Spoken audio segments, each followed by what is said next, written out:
दोस्तों, शाहरुख खान के बेटे आर्यन खान की गिरफ्तारी को लेकर रोजाना नए नए खुलासे हो रहे हैं। कल एनसीपी के नेता नवाब मलिक साहब ने एक प्रेस कॉन्फ्रेंस की थी और उसमें उन्होंने कुछ वीडियोस दिखाए और एनसीबी पर बहुत ही गंभीर सवाल उठाए, बहुत सारे आरोप लगाए। उनके आरोप मैं पढ़कर सुना देता हूं। एनसीपी के नेता नवाब मलिक साहब ने क्रूज पर हुई कार्रवाई को बीजेपी और एनसीबी की मिली भगत बताया। नवाब मलिक साहब ने यह भी कहा कि बीजेपी एनसीबी को यूज कर रही है फेमस लोगों को बदनाम करने के लिए और पिछले 2 साल से एनसीबी झूठे केस बना रही है और बॉलीवुड को बदनाम करने की कोशिश कर रही है। एक अखबार ने नवाब मलिक का हवाला देते हुए कहा है कि एनसीबी ने क्रूज पर कोई कार्रवाई नहीं की है, कोई ऑपरेशन नहीं किया है, बल्कि बीजेपी के लीडर मनोज भानुशाली और प्राइवेट डिटेक्टिव किरण पी गोसावी ने इस ऑपरेशन को अंजाम दिया था और ये दोनों ही उन 8 दोस्तों को एनसीबी के ऑफिस लेकर आए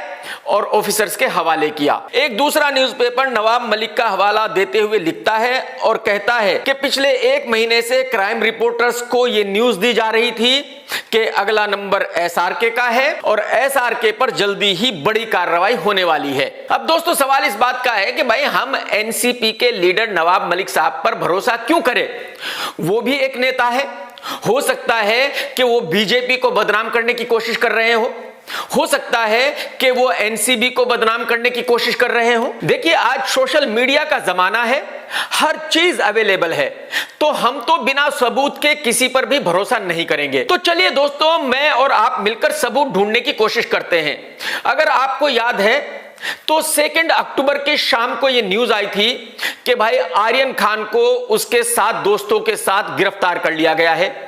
वो एक क्रूज पर पार्टी करने जा रहा था और जब एनसीबी ने छापा मारा और उनकी तलाशी ली तो उनके पास से ड्रग्स बरामद हुई। यह क्वेश्चन मैंने पिछली वीडियो में भी पूछा था कि भाई आर्यन खान और उसके 7 दोस्तों के पास ही ड्रग्स था, बाकी जो उस क्रूज पर 1000-1500 लोग थे उनमें से किसी के पास कोई ड्रग्स नहीं थी। खैर, अगर आपको याद है, जब यह खबर मीडिया में आई कि भाई आर्यन और उसके 7 दोस्तों को अरेस्ट कर लिया गया है तो उसके फौरन बाद सोशल मीडिया पर एक सेल्फी वायरल हो गई।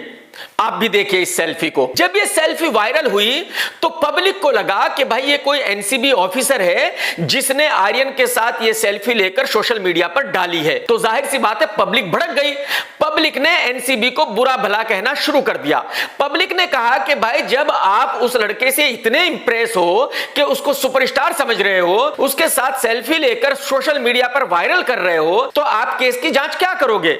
आप आर्यन खान को सजा क्या दिलवाओगे? पब्लिक का ये गुस्सा देखकर एनसीबी ने एक ऑफिशियल स्टेटमेंट जारी किया और उसमें कहा कि भाई ना ही ये आदमी एनसीबी का ऑफिसर है, ना ही एनसीबी इस आदमी को जानती है, ना ही एनसीबी का इससे किसी भी तरह से कोई लेना देना है। और पब्लिक ने एनसीबी की इस बात को माना क्योंकि पब्लिक एनसीबी पर भरोसा करती है। एनसीबी एक बहुत बड़ी एजेंसी है। एक्चुअली ये आदमी केपी गोसाई है, एक प्राइवेट डिटेक्टिव है। और अब आप इसका वीडियो देखिए, ये एनसीबी के ऑफिस में कैसे जा रहा है,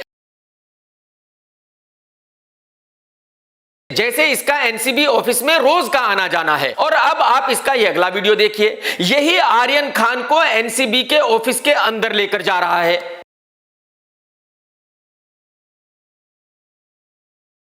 एनसीबी के चीफ एसएन प्रधान साहब ने 3 तारीख को एक इंटरव्यू दिया था, इसको जरा देख लेते हैं। काफी दिन से इस पर कार्रवाई हो रही थी, इनपुट्स लिए जा रहे थे और उसी के आधार पर शिप को रेड किया गया। इस इंटरव्यू में प्रधान साहब ने बताया कि भाई तकरीबन 1 महीने से एनसीबी के पास टिप्स आ रही थी, ऐसी खबरें आ रही थी कि भाई जो 2 अक्टूबर को पार्टी होने वाली है क्रूज पर, उसमें ड्रग्स का यूज किया जाने वाला है। वहां बहुत लोग ऐसे पहुंचने वाले हैं जो ड्रग्स यूज करेंगे। तो इन लोगों को पकड़ने के लिए एनसीबी ने एक 22 ऑफिसर्स की टीम बनाई, उनके टिकट बुक किए, उनको शिप पर भेजा और जब शिप जाने ही वाला था उस वक्त छापेमारी हुई और उसमें आर्यन और उसके 7 दोस्तों को पकड़ लिया गया। यानी जहाज पर बाकी सब लोग एकदम खानदानी लोग थे, एकदम शरीफ लोग थे, एकदम ऐसे लोग थे कि उन्होंने तो ड्रग्स जिंदगी में देखा भी नहीं है। ठीक है जी, मान लेते हैं, एनसीबी कह रही है तो हमें मानना ही पड़ेगा। अच्छा, मनीष भानुशाली ने आज एक न्यूज चैनल को इंटरव्यू दिया है और मनीष ने क्लियर बताया है कि वो 2 तारीख की शाम को एनसीबी के ऑफिस गए थे, वहां समीर वानखेड़े साहब से मिले थे और उनको बताया था कि उनके पास ऐसी न्यूज है, ऐसी खबर है, ऐसी टिप्स है कि जिस क्रूज पर आज पार्टी होने वाली है उस पर ड्रग्स का यूज होने वाला है। तो आप मेरे साथ वहां चलिए, छापा मारिए और उन लोगों को गिरफ्तार कीजिए जो ड्रग्स का यूज करने वाले हैं। छापेमारी में मौजूद नहीं था, लेकिन उनको इंफॉर्मेशन के तौर पे मैं मौजूद था। समीर साहब ने अपनी टीम ली और भानुशाली साहब के साथ उस क्रूज पर छापा मारने के लिए गए। और कमाल देखिए कि एनसीबी के पास कोई खबर नहीं आ रही थी, बट भानुशाली साहब के पास पल पल की खबर आ रही थी कि क्रूज पर कौन चढ़ा, क्रूज पर किसने ड्रग्स का यूज करना शुरू किया, ड्रग्स किसकी जेब में है, किसकी पॉकेट में है, किसके पर्स में है। मेरे पास नई नई जानकारी आ रही थी तो उन्होंने मुझे बताया कि आप साथ में रहिए। यानी कि भानुशाली साहब इतने पावरफुल आदमी हैं, इतनी जबरदस्त उनकी नेटवर्किंग है कि उनके आदमी पूरे शिप पर फैले हुए थे। इसलिए समीर साहब ने भानुशाली से कहा कि भाई आप हमारे साथ ही रहिए और हमें पल पल की खबर देते रहिए। यानी कि एक अकेले भानुशाली की पहुंच, भानुशाली का नेटवर्क पूरे एनसीबी डिपार्टमेंट से ज्यादा है। कमाल करते हो समीर साहब। अब फिर मेरा क्वेश्चन वही है एनसीबी से कि एनसीबी कह रही है कि उन्होंने भानुशाली को बुलाया था विटनेस बनने के लिए। भानुशाली कह रहा है कि नहीं, वो एनसीबी के ऑफिसर्स को वहां लेकर के गए थे। और एनसीबी का एक दूसरा ऑफिसर ऑन कैमरा कह रहा है कि भाई हमारे पास 1 महीना पहले से खबर आनी शुरू हो गई थी, टिप्स मिलनी शुरू हो गई थी, तो हमने प्लानिंग करनी शुरू कर दी थी। तो अब ये तो एनसीबी ही बता सकती है कि भानुशाली साहब सच बोल रहे हैं, समीर साहब सच बोल रहे हैं या एनसीबी के चीफ सच बोल रहे हैं। अगर भानुशाली झूठ बोल रहा है तो ऐसे झूठे आदमी को विटनेस कैसे बनाया जा सकता है? और अगर भानुशाली झूठ बोल रहा है तो फिर वो वहां टर्मिनल बिल्डिंग में केपी के साथ क्या कर रहा था, जहां उन दोनों ने वो दोनों फोटोज ली थी। और जब केपी और भानुशाली दोनों साथ ही थे और भानुशाली ने ये खुद कहा है कि केपी मेरे साथ था, तो फिर एनसीबी ने ये क्यों कहा कि एनसीबी केपी को नहीं जानती, एनसीबी का केपी से कोई लेना देना नहीं है? और अगर वो दोनों वहां पहले से मौजूद थे तो क्या एनसीबी ने उनको रेड करने से पहले ही बुला लिया था? मतलब एनसीबी को पता था कि गवाह किसको बनाना है। दोस्तों मैं आपको यहां यह बता दूं कि जहां से क्रूज जाता है वो टर्मिनल बिल्डिंग भी वैसी होती है जैसे एयरपोर्ट होता है। जब आप एयरपोर्ट के अंदर जाते हैं तो गेट पर आपको एक पुलिस ऑफिसर मिलता है, वो आपका आईडी कार्ड चेक करता है, पासपोर्ट चेक करता है, तब आपको अंदर जाने देता है। उसके बाद अंदर जाकर वहां पुलिस ऑफिसर्स हैं जो आपके सामान की चेकिंग करते हैं, देखते हैं कि आपके पास कोई इलीगल चीज तो नहीं है और तब वो आपको अंदर जाने देते हैं। ठीक वैसा ही उस टर्मिनल में होता है जहां से क्रूज जाने वाला था।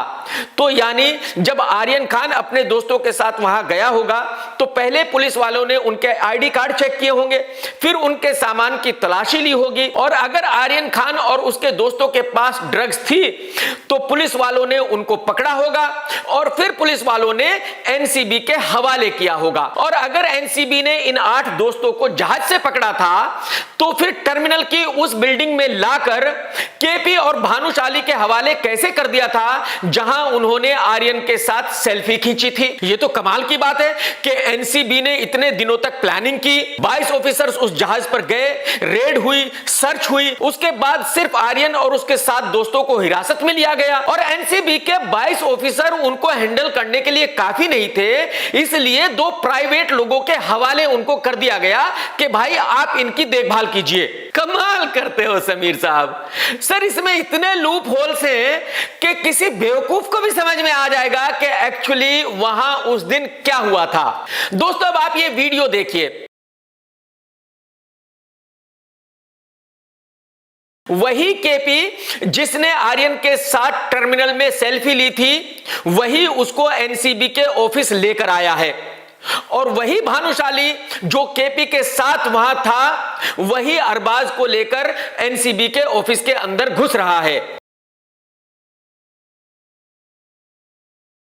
तो जब एनसीबी के 22 ऑफिसर्स ने छापा मारा था उन्होंने आर्यन और उसके 7 दोस्तों को हिरासत में लिया था, तो फिर क्या 22 ऑफिसर्स काफी नहीं थे उन लोगों को एनसीबी ऑफिस लाने के लिए? तो फिर उनको प्राइवेट लोगों के हवाले क्यों किया गया और एनसीबी ऑफिस लाने के लिए क्यों कहा गया? अब आप मनीष भानुशाली साहब के ये फोटो भी देख लीजिए। ये फोटोज देखकर आपको ये पता चल गया होगा कि भानुशाली साहब कौन है और इनकी पावर कितनी है और ये किन किन को जानते हैं। तो अब मैं ये सब वीडियोस देखने के बाद, सारे स्टेटमेंट सुनने के बाद इस नतीजे पर पहुंचा हूं कि कहानी कुछ इस तरह से है। भानुशाली साहब बीजेपी के एक पहुंचे हुए आदमी हैं जिनकी बहुत पावर है।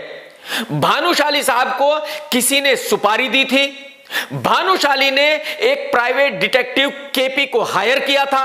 2 अक्टूबर की शाम को जब आर्यन खान अपने दोस्तों के साथ क्रूज पर पार्टी करने जाने वाला था, तो वहां पहले से ही केपी, भानुशाली और उनके आदमी मौजूद थे। जैसे ही आर्यन खान अपने दोस्तों के साथ वहां पहुंचा और उनकी चेकिंग होने लगी, वैसे ही भानुशाली और केपी आर्यन और उनके दोस्तों को टर्मिनल बिल्डिंग के अंदर ले गए और उनको वहां बैठा लिया। इसके बाद शायद 2 बातें हुई।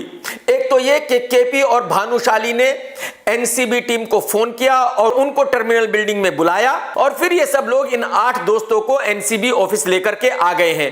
क्योंकि जब एनसीबी के ऑफिस में इनको लाया जा रहा है तो आप देखेंगे कि एक लड़के को भानुशाली और एक दूसरा आदमी लेकर आ रहा है। अब ये कंफर्म नहीं है कि ये एनसीबी का ऑफिसर है या भानुशाली का कोई आदमी है। आर्यन को केपी और एक दूसरा आदमी लेकर जा रहा है, तो यहां भी ये कंफर्म नहीं है कि केपी के साथ केपी का कोई दोस्त है या वो कोई एनसीबी ऑफिसर है। बट ये वही केपी है जिसके बारे में एनसीबी ने ऑफिशियल स्टेटमेंट में कहा कि एनसीबी वाले इसको नहीं जानते। बट एक बात बिल्कुल कंफर्म है कि इसमें कहीं भी समीर वानखेड़े साहब नहीं दिख रहे हैं। मैं यहां फिर ये कहना चाहूंगा कि मुझे नहीं पता आर्यन ड्रग्स करता है या नहीं करता है, ये वो जानता है, उसके पेरेंट्स जानते हैं, खुदा जानता है, एनसीबी जानती है या अदालत डिसाइड करेगी कि वो ड्रग्स करता है या नहीं करता है। मेरा सवाल सिर्फ इतना सा है कि भाई आर्यन और उसके दोस्तों को अरेस्ट किसने किया?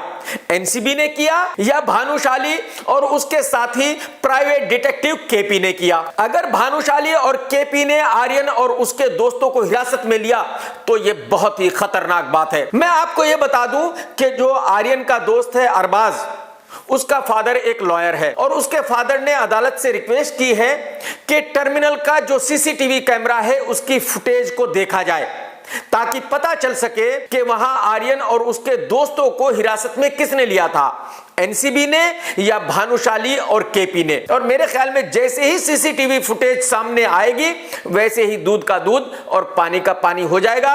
पता चल जाएगा कि एनसीबी सच बोल रही है या भानुशाली सच बोल रहा है या नवाब मलिक साहब सच बोल रहे हैं। टेक केयर दोस्तों, सत्यमेव जयते।